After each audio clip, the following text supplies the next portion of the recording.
a Génesis capítulo 1 y vamos a leer los versículos Génesis capítulo 2 y vamos a leer 3 versículos, el versículo 7, el versículo 8 y el versículo 9. Si usted es tan amable y en su Biblia, quiero que me acompañe por favor a ver el el libro de Génesis capítulo 2, versículos 7 al 9. Muy bien, estamos en nuestra serie titulada Familias a prueba de fuego y hoy vamos a hablar acerca del modelo de Dios para la familia.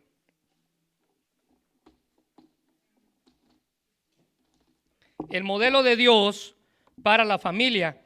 Y para ello quiero que vaya conmigo a Génesis capítulo 2 y vamos a ver qué Dios tiene para nosotros, hablando acerca del modelo que Él estableció para lo que Él denominó una familia, la institución más importante en toda la sociedad, en todo el mundo. El versículo 7 del capítulo 2 y el versículo 8 y 9 dice: entonces Jehová Dios formó al hombre del polvo de la tierra y sopló en su nariz aliento de vida, y fue el hombre un ser viviente. Y Jehová Dios plantó un huerto en Edén al oriente y puso ahí al hombre que había formado. Versículo 9: y Jehová Dios hizo caer de la tierra, hizo nacer de la tierra todo árbol delicioso. Ahora note esto y quiero que subraye algunas frases ahí. Todo árbol delicioso a la vista y bueno para comer, también el árbol de la vida en medio del huerto y el árbol de la ciencia del bien y del mal. Hoy vamos a hablar acerca del modelo de Dios para la familia. Algo bien interesante ocurre, y usted tal vez ha conocido de esto, especialmente los hermanos que son de México. Pero en México ocurre algo impresionante que cada año se da con la migración de la mariposa monarca. Usted ha escuchado de ellas, son las mariposas más hermosas que pueden existir en la tierra. Y cada año en el invierno, cuando el invierno está por llegar a la zona fronteriza entre Canadá y Estados Unidos, dicen los biólogos que 100 millones de hermosas mariposas monarcas emprenden lo que ellos describen increíble viaje buscando tierras cálidas. El curso de su viaje es más o menos como 6 semanas. Ellas van a volar más o menos como 4,000 kilómetros, lo que a nosotros nos tocaría convertir más o menos como 2,500 millas para llegar a un lugar que se llama Oyamel del estado de Michoacán en México. Y ahí es donde ellas pasan el invierno. Sí, lo que usted ve allí no son flores, son mariposas. Y sin conocer fronteras, estos pequeños animalitos van a peregrinar de un lado al otro buscando tierras cálidas. Sin conocer fronteras, ellas aprovechan las corrientes de los vientos para poder incluso volar hasta 65 kilómetros por hora, más o menos como 40 millas por hora, sin el mínimo esfuerzo. Un biólogo describió esta acción como una hermosa y misteriosa. La mariposa monarca, decía este hombre, hace este viaje cada año. Y escuche bien esto, que este es el tema del que vamos a hablar, de generación en generación. Cada generación hace el mismo viaje por el mismo lugar. Ahora, a mediados de febrero, ya cuando las temperaturas empiezan a subir, las hembras, según los biólogos, depositan sus huevecillos en las plantas o en las hojas de las plantas, y la nueva generación está por salir y hacer lo mismo, emprender el mismo viaje al mismo tiempo cada año, mientras que la generación que está muriendo simplemente transmite su legado a la próxima generación. Alguien dijo que la migración de las mariposas monarcas se considera como una de las grandes maravillas biológicas del mundo. Hay 3 preguntas que podemos hacernos con respecto a lo que estas mariposas hacen. En primer lugar, ¿cómo transmiten las mariposas monarcas la información de generación en generación? ¿Cómo lo hacen? ¿Cómo lo hacen? En segundo lugar, ¿cómo pueden estas frágiles criaturas hacer un viaje tan largo? Y en tercer lugar, ¿cómo se orientan? 3 preguntas que nos van a dar el pie para comenzar lo que hoy vamos a hablar acerca del modelo de Dios para la familia. Bueno, Al contestar esas preguntas podemos llegar a una conclusión y muy similar a lo que nosotros hacemos.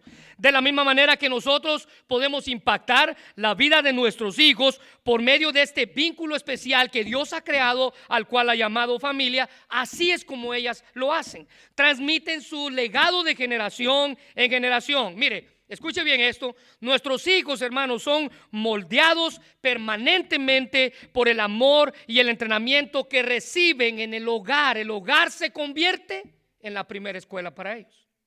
El hogar se convierte en la primera escuela para ellos. Ellos siempre van a ser influenciados por las experiencias que van a vivir en la familia en la que se criaron. Ellos van a ser influenciados por las experiencias que ellos experimenten allí, en ese seno familiar, en el hogar. Ninguna vivencia se pierde, y estoy seguro que usted puede dar fe de ello. Ninguna vivencia se pierde. Ellos atesoran cada experiencia, y aun cuando ellos estén ancianos, ellos van a recordar lo que vivieron con sus padres. Mire, su mente, o la mente humana, decía el doctor David Ormachea, nunca olvida nada. La mente humana nunca olvida nada.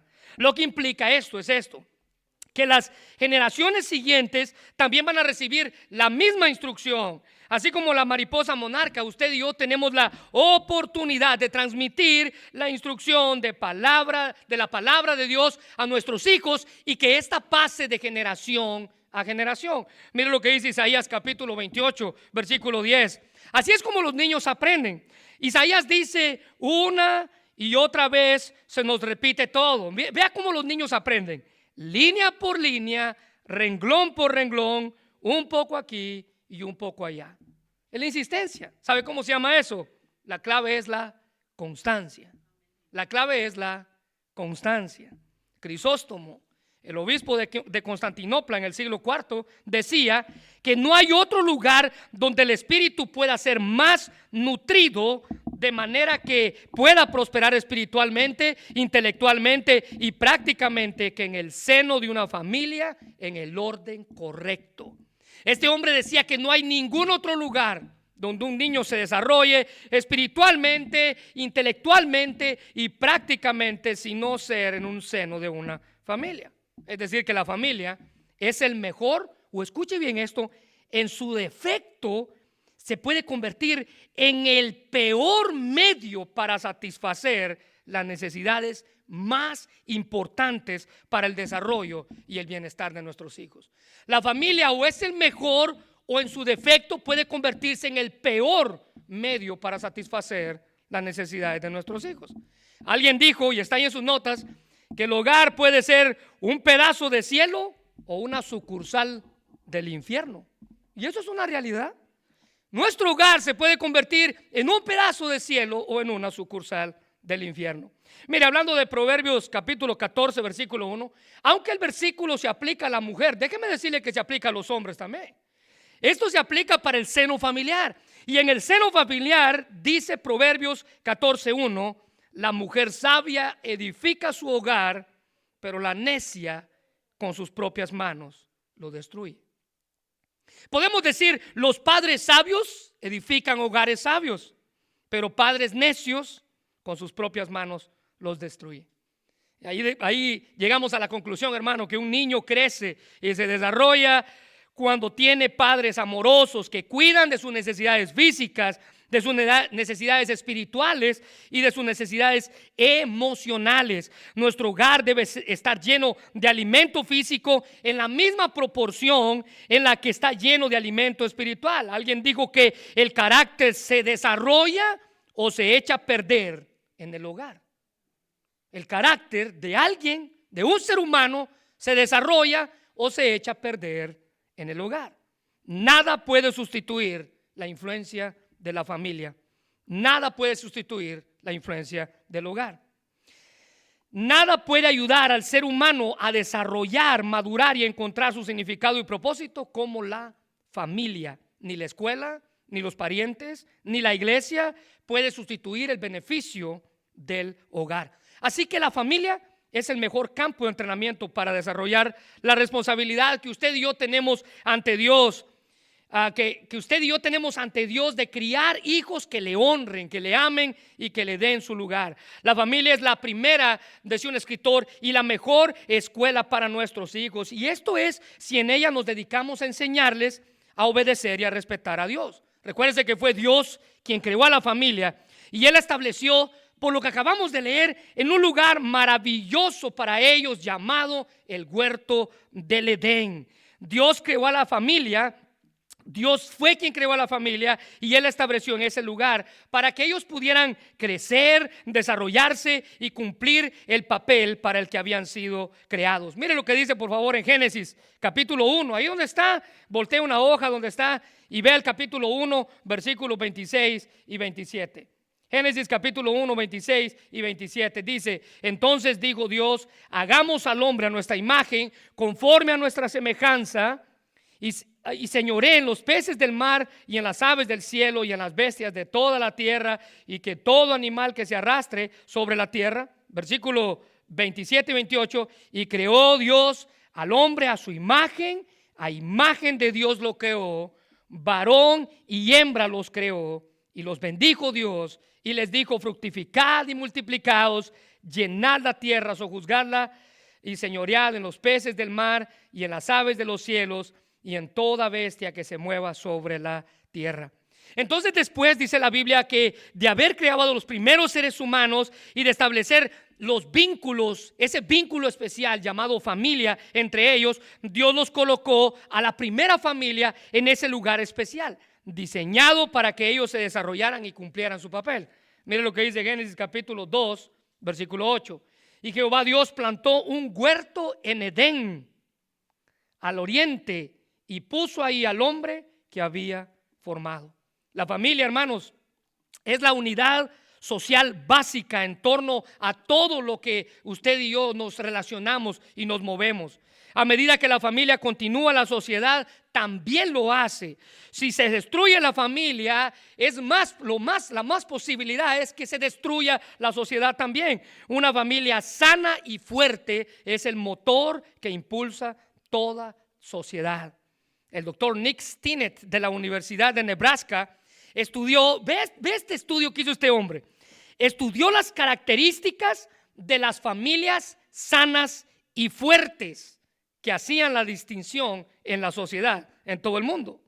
Es decir, que este hombre, en lugar de estudiar a las familias disfuncionales, aquellas que no tienen futuro, él se dedicó a estudiar a todas las familias que han tenido futuro.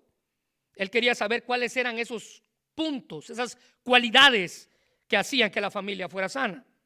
Él escogió en sus investigaciones las familias que tuvieran dos características, si las quiere notar. Número uno, el matrimonio que los consideraban felices y aquellos que se consideraban satisfechos en sus relaciones padre e hijo. Dos cualidades que este hombre buscó en cada familia. Número uno, un buen matrimonio, y número dos, una buena relación entre padre e hijo. Porque déjeme decirle que no todos los matrimonios tienen esas dos cualidades juntas. Hay matrimonios que tienen una buena relación entre ellos, es decir, hombre y mujer, pero tienen una pésima relación con sus hijos. Y hay matrimonios o familias donde tienen una buena relación padre e hijo, pero tienen una pésima relación matrimonial. Entonces este hombre se dedicó a buscar esas dos cualidades. Y cuando encontró un matrimonio con esas dos cualidades, investigó qué era lo que hacía que esa familia fuera sana. Bueno, el doctor Stinnett descubrió varias cualidades comunes entre estos matrimonios. Las más comunes están ahí en sus notas. La primera en sus notas: la familia sana está comprometida con la unidad familiar. Es decir, que cada miembro de la familia busca estar unido, busca tener una buena relación familiar, busca la unidad, busca resolver problemas familiares. Número dos, o la siguiente cualidad que este hombre vio fue que la familia sana pasa tiempo de calidad juntos como familia. Juntos como familia. Mire, yo sé que es bien difícil aquí en este país pasar tiempo en familia. nuestras ocupaciones, el trabajo y todo lo demás. Pero déjeme decirle que hay un tiempo en el cual usted puede pasar junto con su familia y un tiempo de calidad. ¿Sabe cuándo? En las comidas, al momento de cenar. Usted tiene la oportunidad de pasar tiempo de calidad con su familia. Empiece por quitar los teléfonos a la hora de la comida. Empiece por quitar la televisión a la hora de la comida y le aseguro que ese es un tiempo de calidad que usted puede aprovechar en su familia. Vea la siguiente. Una familia sana, dice este hombre, tiene buenas habilidades de comunicación dentro de su propia familia. No hay problema con ellos saben comunicarse, ya sea verbalmente o físicamente, como sea, ellos saben cómo comunicarse. Eso describe a una familia sana. Ahora note la siguiente, la familia sana, decía el doctor Skinner, consistentemente expresa su agradecimiento hacia los demás miembros de su familia. Gracias mamá por, gracias hijo por, gracias papá por. Constantemente hay agradecimiento entre ellos. Gracias esposa, gracias esposo y todo lo demás. Ahora vea la siguiente. El doctor Stinnett dice que una familia sana aplica habilidades para resolver problemas en tiempos de crisis. Todos buscan soluciones. Todos buscan soluciones. Ellos no están señalando culpables. Es que esto pasó porque es tu culpa. No, ellos están buscando soluciones. Una familia sana busca soluciones. Y la última en la lista, había más, pero esta es la última en mi lista. La familia sana tiene un compromiso con una vida espiritual sana. Todos los miembros de la familia tienen una sola meta, y esa meta es poner a Dios en primer lugar en sus vidas. Ahora, quiero que usted haga un pequeño examen. A la luz de estas cualidades, ¿cuáles se aplican para usted? ¿Y cuál usted tiene que trabajar en ellas? Note que este hombre hizo un estudio de años. Buscó familias sanas. Y esas familias sanas nos describen a nosotros el modelo de Dios para la familia. Mire, Dios siempre ha deseado que el seno familiar sea una parte del cielo en la tierra, y ese ha sido su deseo. Y al ver el relato bíblico del Génesis, nos damos cuenta que Él nunca nos ha dejado solos. Es decir, Él siempre nos ha provisto medios para ayudarnos a cumplir el modelo de Dios, para ayudarnos a llegar al ideal de Dios para la familia, para llegar al modelo de Dios para la familia. Note la primera cosa que Él nos dio ahí en sus notas. Lo primero que Él nos dio para llegar a su modelo es una provisión para suplir. Él nos dio lo que necesitamos. Él le dio a Adán y a Eva lo que necesitaban. Dios, dice la Biblia, plantó un huerto y le dio a Adán y a Eva toda clase de árboles con frutos deliciosos y buenos para comer. Mire lo que dice el capítulo 2, versículo 9. Y Jehová Dios hizo nacer de la tierra todo árbol delicioso a la vista y bueno para comer. Ellos tenían lo que necesitaban para sobrevivir. Ellos no tenían que buscar en ningún otro lado, sino en Dios, quien era la fuente de todo lo bueno que ellos podían tener. ¿Sabía usted que Dios le provee a usted lo que usted necesita para su hogar, para su familia? Mire lo que dice Proverbios 10:22. Dice Proverbios: la bendición de Jehová es la que enriquece y no añade tristeza con ella. No importa cuánto usted se desviva trabajando y matándose, dice Dios, no, es la bendición de Jehová la que nos da para disfrutar. Matthew Henry decía que en la riqueza, que es verdaderamente deseable, no hay ninguna humillación de espíritu al disfrutarla, no hay tristeza por perderla, ni culpa por abusar de ella. Lo que viene del amor de Dios, decía Matthew Henry, tiene por compañía la gracia de Dios, la provisión de Dios. Dios les dio una provisión para suplir todas sus necesidades. Esa bendición material que proviene de Dios es para satisfacerse, y no hay ninguna amargura en recibirla. ¿Sabe qué es lo contrario de la bendición de Dios? El materialismo. Y cuando una familia cae en el materialismo, está en serios problemas. Está en serios problemas. Dios nos bendice materialmente en proporción a nuestra necesidad. El salmista decía: joven fui y envejecido, y note esto y subraya esto, pero yo no he visto ningún justo desamparado, ni sus hijos que mendiguen pan. El salmista está diciendo: Dios tiene cuidado de cada familia, de cada persona que le honra. El problema con muchos hogares en nuestros días es que hemos caído en el error del materialismo. Padres tratando de comprar el amor y el respeto de sus hijos a través de cosas. ¿Sabe qué hace una pareja de esposos cuando se divorcia? Lo primero que hace, y eso es por testimonio, lo primero que yo he visto que hace es que ambos tratan de comprar a sus hijos, a ver quién le da la mejor cosa. Oh, ¿qué era lo que querías? Toma, te lo doy. Oh, ¿esto es lo que querías? Toma, te lo compro. Padres materialistas, tratando de comprar el amor y el respeto de sus hijos. Mire, le recuerdo algo, hermano: el respeto no se compra, el respeto no se impone, el respeto se gana. El respeto se gana. Y en nuestro hogar, nuestros hijos no nos respetan porque en lugar de ganarnos su respeto, tratamos de comprárselo. Debemos preguntarnos: ¿qué estamos haciendo mal? ¿Dónde hemos fallado? Mire, Hebreos capítulo 13, versículo 5 dice: sean vuestras costumbres sin avaricia. Y aquí está la clave para luchar contra el materialismo: contentos con lo que tenéis ahora. Subraye eso, por favor. Si usted no es feliz donde está, usted no va a ser feliz nunca. Si usted no es feliz donde Dios lo tiene, usted nunca va a ser feliz, se lo aseguro.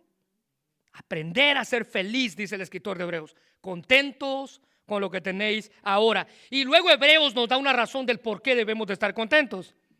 Porque Él dijo, Dios dijo: no te desampararé ni te dejaré.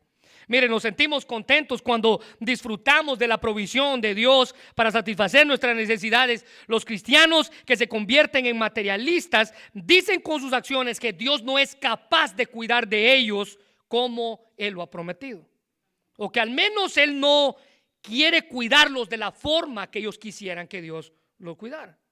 Miren, la inseguridad puede conducirnos al amor al dinero, y sin que importe que seamos ricos o pobres, el único antídoto es confiar en Dios para suplir todas nuestras necesidades. Dios le dio a la primera familia su provisión, lo que ellos necesitaban: un huerto lleno de árboles deliciosos para comer y buenos a la vista, dice la Biblia. Él proveyó materialmente lo que la primera pareja necesitaba. Un escritor decía que la familia cristiana no existe para su propio beneficio, fue creada para dar la gloria y la honra a Dios, y la bendición de cada uno de sus miembros viene como consecuencia de ello. Cuanto usted más le dé la honra y la gloria a Dios, más bendición tendrá usted en su vida. Dios es quien nos ha provisto de una bendición material. Él sabe lo que necesitamos, hermanos. El Salmo 34:10 nos da un ejemplo tan claro. Mire la Biblia: los leoncillos necesitan y tienen hambre, pero los que buscan a Jehová no tendrán falta de ningún bien. Clave para nuestra provisión es buscar a Jehová para no tener falta de ningún bien. Ahora, nota en segundo lugar. En segundo lugar, Dios a la primera pareja, para cumplir el modelo que Él diseñó, le dio un lugar para disfrutar. En segundo lugar, les dio un lugar para disfrutar. El primer hogar que Dios estableció era, dice la Biblia, un lugar bello, lleno de árboles, deliciosos a la vista, leímos, y buenos para comer. Además, dice la Biblia que había un río que regaba el huerto. Mire lo que dice el capítulo 2, versículo 10 de Génesis. Y salía del Edén un río para regar el huerto, y de ahí se repartía, dice la Biblia, en 4 brazos. Un río que se dividía en 4 brazos: Pisón, Gihón, Gidequel y Éufrates. Este río se dividía para que el huerto no le hiciera falta agua. Era indudablemente lo que usted y yo pudiéramos llamar un paraíso, un lugar bello en el que la primera pareja podía disfrutar plenamente de todo lo que Dios le daba. Era un lugar delicioso, bueno para vivir y criar una familia. Esta es la imagen que Dios tiene, o lo que debe ser cada familia en nuestros días. Esta es la clase de hogares que necesitamos formar: un lugar delicioso para vivir. Mire, le voy a decir algo, hermano. Nuestro hogar debe ser un lugar delicioso para vivir, lleno de belleza, un lugar donde a usted le guste estar, un lugar donde usted anhele estar. Nuestro hogar debe estar lleno de amor, gozo, paz, confianza. Mire, debemos producir en nuestro hogar lo que el Espíritu Santo ha producido en nuestra vida como cristianos. ¿Se recuerda? Gálatas capítulo 5, versículos 22 y 23. Mas el fruto del Espíritu es amor, gozo, paz, paciencia, benignidad, bondad, fe, mansedumbre, templanza. Y Pablo dice, contra tales cosas no hay ley. Un hogar, o sea, mi hogar debe lucir o debe tener todas esas cualidades. Mire, es triste reconocerlo, pero en muchos casos nuestros hogares funcionan más como hoteles, un lugar donde usted llega a dormir, que como un lugar donde usted disfrute estar. Mire, yo he trabajado con personas que prefieren estar más en el trabajo que en sus propias casas. ¿Ha conocido a alguien así usted? Y cuando uno les pregunta, oye, pero ¿por qué? Es que aquí me pagan, me dice. Allá no me pagan, aquí sí me pagan. Prefieren estar más en su trabajo que en su propia casa. Esta clase de hombres y mujeres que salen lo más temprano de su casa, lo más temprano que puedan, y llegan lo más tarde que puedan. Nuestro hogar, decía alguien, puede llegar a ser un campo de batalla o un nido en el que se desee estar.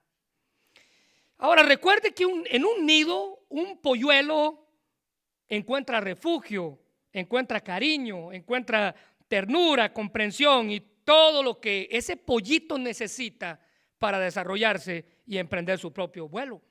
El salmista nos da una descripción de cuán placentero debe ser un hogar de acuerdo al modelo de Dios. En una forma poética, Él nos muestra el deleite que alguien que tiene que vivir de acuerdo al modelo del hogar que Dios quiere. Mira el Salmo 128, versículos 3 y 4. Dice, tu mujer como vid que lleva fruto a los lados de tu casa y tus hijos como plantas de olivo alrededor de tu mesa. Así es como luce un hogar deseable. Versículo 4, he aquí, así será bendecido el hombre que teme a Jehová.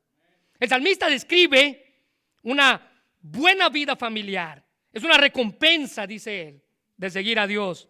Y los valores que se subrayan en esa recompensa es el amor, el servicio, la honestidad, la integridad, la oración. Y estos nos ayudan en todas las relaciones y son vitales para la vida de la familia. Así que debe hacerse una pregunta usted. ¿Es un hogar, su hogar es un hogar del modelo del cielo o es un hogar de una vida turbulenta? Mire, leer y obedecer la palabra de Dios es un buen comienzo para lograr el máximo de nuestra familia. Alguien dijo que lo interesante, refiriéndose al Salmo 128, de estas dos imágenes, las vides y los olivos, se da cuenta que el salmista dice que tu mujer será como una vid y tus hijos como plantas de olivo. Este escritor dice que las vides y los olivos eran símbolos bíblicos de abundancia. No son alimentos básicos como el trigo o el maíz, sino simbolizan una rica bendición. Es un lugar donde usted y sus hijos disfrutan estar. Un lugar donde usted y sus hijos disfrutan estar. Ahora, nota en tercer lugar, Dios, para cumplir el modelo bíblico estipulado por Él, a la primera pareja en tercer lugar, Dios le dio una tarea que cumplir. Una tarea para cumplir. El Señor puso al hombre en el huerto del Edén y le encomendó una tarea que él debía de cumplir. Él sería el administrador de todo cuanto existía, pero ese privilegio venía acompañado de una labor misma que había sido dada por Dios. Mira lo que dice el capítulo 2, versículo 15. Tomó pues Jehová Dios al hombre y lo puso en el huerto del Edén para que, y quiero que subraye esas dos palabras, lo labrara y lo guardase. Dios puso a Adán en el paraíso más espectacular que el mundo ha visto, pero Dios puso a Adán en el huerto del Edén para trabajar, que lo labrara y lo cuidara. ¿Qué quiere decir esto? Que el trabajo es bueno para el hombre y es parte de la existencia perfecta de Adán antes de la caída. Note que esta labor y esta responsabilidad Dios se la dio al hombre antes de que el hombre pecara. Antes de que el hombre pecara. ¿Qué quiere decir esto? Que el trabajo es una bendición. Es una bendición dada por Dios. Algunos afirman que el trabajo es una bendición. Pero note lo que un comentarista decía. El estado ideal del hombre libre de pecado no es en la indolencia. Indolencia es no hacer nada, sino responsabilidad. Trabajo y deber pertenecen al estado perfecto. Colosenses capítulo 3, versículo 23 y 24 dice: trabajen de buena gana en todo lo que hagan, como si fuera para el Señor y no para la gente. Versículo 24: recuerden que el Señor los recompensará con una herencia y que el amo a quien sirven, amo con A mayúscula, es Cristo. Él es. En la familia, hermanos, se debe inculcar una cultura de trabajo. Desde la creación, Dios ha dado trabajo para hacer. Mire, si usted y yo pudiéramos considerar nuestro trabajo como un acto de alabanza y de servicio a Dios, entonces no tendríamos esa sensación de aburrimiento cada vez que nos encontremos en una rutina. Por ejemplo, otra vez tengo que ir a trabajar. No, es un acto de alabanza. Mire lo que dice Eclesiastés capítulo 3, versículos 12 y 13.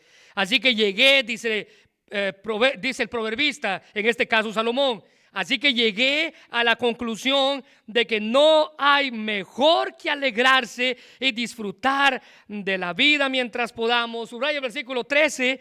Además, la gente debería comer, beber y aprovechar el fruto de su trabajo, porque son regalos de Dios. Los frutos del trabajo y el trabajo mismo son regalos de Dios. El fruto de nuestro trabajo es un regalo de Dios, porque es Él quien nos da la habilidad, la fortaleza para realizarlo. Ser feliz y hacer el bien mientras vivamos son metas dignas para la vida, pero podemos ir tras ellas de manera equivocada. Hermanos, Dios quiere que disfrutemos la vida. Y cuando tenemos el mismo punto de vista que Dios, entonces empezamos a descubrir que el verdadero placer se encuentra en disfrutar lo que tenemos como un regalo de Dios, no en lo que acumulamos. Dios nos ha dado un trabajo para proveer a nuestras familias. El Salmo 90, 17 dice: que la bondad del Señor nuestro Dios esté sobre nosotros. Afirma el Señor nuestro trabajo, afirma sí nuestro trabajo. Bendícelo, bendice nuestro trabajo. Debemos orar como lo hizo el salmista, porque cada día están contados y nuestro trabajo cuente, dice él, cuente cada día. Queremos ser eficaces y productivos. Deseamos ver revelado ahora el plan eterno de Dios para nuestra familia, y Él nos da el trabajo para nuestro sustento. Ahora, nota en cuarto lugar, Él nos dio una provisión, Él nos dio un lugar, Él nos dio el trabajo, pero en cuarto lugar Él nos dio una ley para obedecer. Para cumplir el modelo de Dios, Dios nos dio una ley para obedecer. En el huerto del Edén, el hogar de la primera familia, Dios le dio leyes, mandamientos que tanto el hombre como la mujer debían obedecer. Mira el capítulo 2, versículos 16 y 17.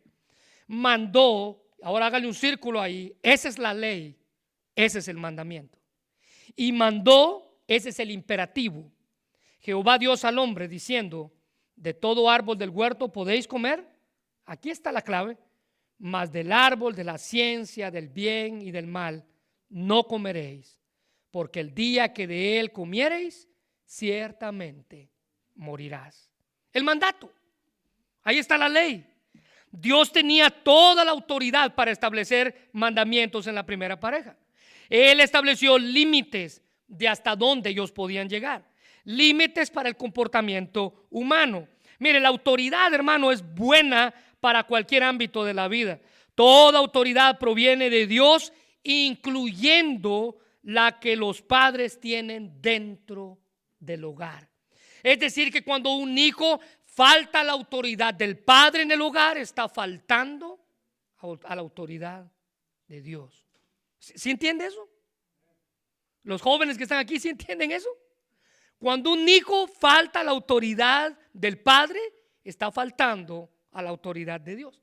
Se lo pruebo con un solo versículo. Romanos 13, versículo 1.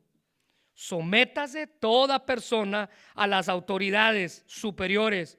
Ahora subraye esto, por favor, y especialmente los jóvenes que están aquí, porque no hay autoridad sino de parte de Dios. Y las que hay, eso lo incluye a los padres, por Dios han sido establecidas. Esto incluye la autoridad que tenemos en el hogar. Esto es enseñar a nuestros hijos a respetar en el hogar las leyes simples que podemos establecer. Cosas sencillas, pero que a la larga tendrán un gran beneficio para nosotros y para las generaciones futuras. Mire, quiero que haga un ejercicio, y si es posible en su célula usted va a comentar esto, pero piense en alguna ley o en algún mandato que usted tenía en su hogar cuando usted era pequeño. En uno solo. Y coméntelo. ¿Qué leyes? Mire, le voy a dar algo, por ejemplo, no llegar tarde a la casa, no llegar después de las 9, no llegar después de las 8, estar aquí en la casa a las 7. Era una ley que se cumplía sí o sí en el hogar, ¿no es así? Y piense usted, por favor, en una ley que usted tenía cuando usted era niño en su hogar. Bueno, esas leyes se respetan porque fueron establecidas por Dios. Pero para que nuestros hijos respeten las leyes terrenales, debemos mostrarles que también hay leyes que han sido establecidas por Dios y que debemos cumplirlas con el mismo interés. Si aprendemos a respetar las leyes divinas, no tendremos problemas en respetar las leyes terrenales. Hablando de su ley, Dios dijo en Deuteronomio 6, 6 al 9, y estas palabras que yo te mando, ahí está el imperativo, póngale ahí mandamiento o ley. Es un imperativo, una orden, y los imperativos se cumplen sí o sí. Ahora note esto. Y estas palabras que yo te mando hoy estarán sobre tu corazón y las repetirás a tus hijos y hablarás de ellas estando en tu casa y andando por el camino y al acostarte y cuando te levantes, y las atarás como una señal en tu mano y estarán como frontales entre tus ojos y las escribirás en los postes de tu casa y en tus puertas. ¿Cuáles son algunas de las cosas que debemos inculcar en la vida de nuestros hijos? Según este pasaje, bueno, una de ellas es, si lo quieren notar, la honestidad. Enseñemos en nuestro hogar la honestidad.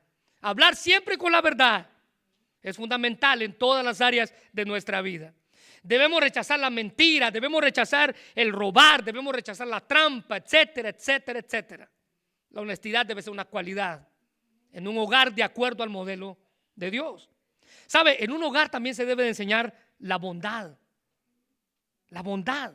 La bondad, hermano, es una virtud superior. Es una virtud admirable. La gentileza es una señal de fortaleza. Debemos inculcar virtudes enseñables en el hogar. Una de ellas, la fidelidad. Y esto de la fidelidad no es algo que nuestros hijos van a ver en una película o en un video que van a ver en YouTube o en TikTok. La fidelidad debe ser parte del modelo de Dios para el hogar. Deben de aprenderlo. ¿Y quiénes son los encargados de enseñarlo? Los padres en casa.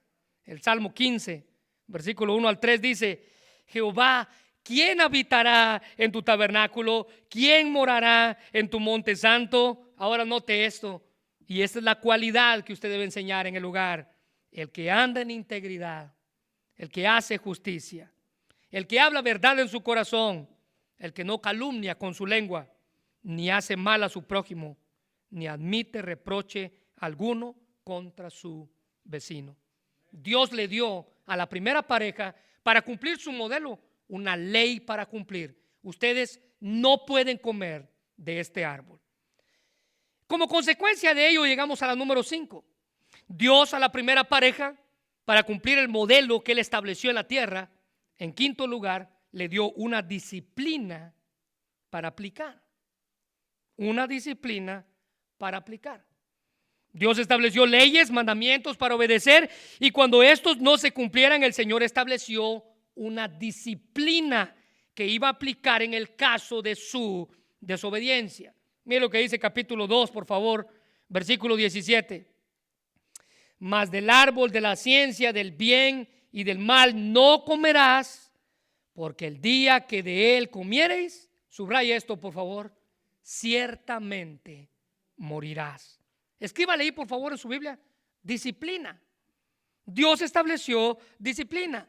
Los mandamientos, hermanos, sin consecuencias no van a traer ningún beneficio para nadie.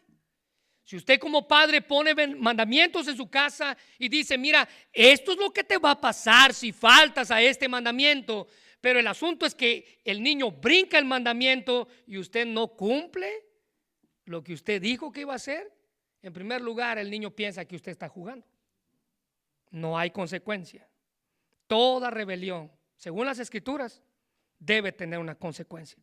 Toda falta de respeto a la autoridad, según las Escrituras, debe recibir un castigo justo y adecuado. Note que dije justo y adecuado. Hebreos capítulo 12, versículos 5 y 6 dice: y habéis ya olvidado la exhortación que como hijos nos dirige, diciendo: hijo mío, no menosprecies la disciplina del Señor, ni desmayéis cuando eres reprendido por él, porque al Señor, al que ama, disciplina. Y note esto, azota todo aquel que recibe por hijo. ¿Sabía usted que muchos padres hoy en día se creen mejores que Dios? Porque no disciplinan a sus hijos. No disciplinan a quien traspasa las leyes. Dios sí lo hace, ellos no. Sus hijos hacen lo que quieren y no reciben ninguna falta de sus frutos. ¿Se recuerda qué hizo Elí? Elí no hizo nada con sus hijos. Entonces, como Elí no hizo nada con sus hijos, Dios tomó cartas en el asunto y su final fue trágico. Trágico. Ahora, aquí hay una pregunta. ¿Quién ama más a sus hijos? ¿El padre que les permite hacer lo que les causa daño o los corrige, disciplina y castiga para ayudarles a aprender lo que es correcto? Mire, nunca es agradable ser corregido y disciplinado por Dios, pero su disciplina es un indicio de su amor profundo por nosotros. Cuando Dios le corrige, usted debe de tomarlo como una prueba de su amor, e inmediatamente que lo corrige, usted puede pedirle que le muestre por qué lo está corrigiendo y enseñarle en dónde está su falta. Ahora, note que aquí se usan dos palabras: disciplina, que literalmente quiere decir tutoría, educación o entrenamiento. Eso significa la disciplina. Esto hace referencia a hablar con alguien, a advertir con alguien lo que pueda pasar si faltamos al mandato. No fue, eso es lo que Dios hizo. Dios les dijo: no coman de este fruto, porque si no, morirán. Les advirtió, les indicó que ellos podían y que era lo que no podían hacer. La disciplina es para nuestro beneficio, hermanos, no para nuestro mal. Pero hay otra palabra que aparece en dos pasajes de los cuales vamos a leer, y la siguiente palabra es amonestación. Hebreos dice que él azota, y amonestación tiene que ver con una llamada de atención, reprensión o advertencia, pero está implicada a ejercer dolor, aplicar corrección. Le recuerdo que Hebreos habla de lo que Dios hace con sus hijos. El propósito de la disciplina paterna, dice Dios, es ayudar al crecimiento de los hijos, no herirlos o lastimarlos. Efesios 6:4 dice: y vosotros, padres, no provoquéis a ir a vuestros hijos, sino criadlos. Las dos palabras que les dije: disciplina y amonestación del Señor. Note que la disciplina es en el Señor y la reprensión o la amonestación también es en el Señor. El escritor E.W. Vine decía que la disciplina denota la formación dada a un niño, incluyendo la instrucción, de allí la disciplina o corrección. Pero la amonestación hace referencia a la instrucción de palabra, tanto si es de aliento como en caso si es necesario, subraya esto, reprensión o reproche. La palabra acentúa, vea cómo él concluye estas dos palabras: instrucción con acción. Subráyelo. Dios aplicó disciplina en el huerto del Edén cuando el primer hogar falló en cumplir la orden que les había dado. La Nueva Versión Internacional, ahí en sus notas dice: puedes comer de todos los árboles del jardín, pero del árbol del conocimiento del bien y del mal no deberás comer, y el día que de él comas, ciertamente morirás. Y en un punto crucial de la historia, Dios trata con la desobediencia de los seres humanos. El ser humano falló. El ser humano comió del árbol del cual Dios le había dicho: no vas a traspasar. Mira, este es el límite y no vas a traspasar. Este es el límite y no vas a traspasar. Entonces, ¿qué hizo Dios? Dios aplicó disciplina. Capítulo 3, versículo 11, siempre del Génesis. ¿Se está conmigo? Y Dios le dijo: ¿quién te enseñó que estabas desnudo? Has comido del árbol del que yo te mandé que no comieses. En un punto de la historia el ser humano desobedeció y pasó el límite. Entonces Dios aplicó disciplina, que de antemano les había advertido que lo haría si ellos fallaban al mandato. Capítulo 3, versículo 24. Echó pues fuera al hombre y puso en el oriente del huerto del Edén querubines y una espada encendida que se revolvía por todos lados para guardar el camino del árbol de la vida. Dios aplica su disciplina expulsando al hombre del huerto del Edén, y para guardar ahora el árbol pone dos cosas: querubines y una espada. Los querubines representaban la santidad de Dios y la espada representaba la justicia de Dios. La santidad de Dios y la justicia de Dios. Mire, ¿sabe cómo es esto? ¿Cómo ejemplificamos esto? Esto que Dios hizo de advertirle de que ellos pecaran y luego poner algo para guardar. Mire, es más o menos como cuando a un niño usted le advierte y le dice: mira, no vayas a meter los dedos en el tomacorriente. Usted le explica y le dice: no vayas a meterlos. ¿Qué es lo primero que el niño quiere hacer? Meter sus deditos. Es como que hay algo que le dice: ven, tómame, aquí estoy. Y él va y lo primero que hace, muy bien, cuando el niño metió los dedos, se le aplicó su disciplina. ¿Y cuál fue su disciplina? La pequeña corriente que se impulsó por todo su cuerpo. Él sintió la disciplina desde la punta de su cabeza hasta la punta de los pies. Todo su cuerpo corrió con la energía. Ahora, ¿qué hace el padre después? El padre va y compra esas cositas de plástico que sirve para tapar los oídos. Pero primero se le dio el mandato, el niño desobedeció, se le aplicó la disciplina, entonces vamos a cubrirlo para que él no vuelva a fallar. Mire, Deuteronomio capítulo 8, versículo 5 dice: reconoce en tu corazón que si aún como un padre disciplina a su hijo, subraya esto por favor, también el Señor tu Dios te disciplina a ti. La disciplina. Proverbios capítulo 3, versículo 11 y 12. Hijo mío, no rechaces la disciplina del Señor, ni te enojes cuando te corrige. Versículo 12, porque el Señor corrige a los que ama, tal como un padre corrige al hijo que es su deleite. Usted lo corrige, usted lo corrige, usted lo disciplina, usted lo guía, usted lo instruye.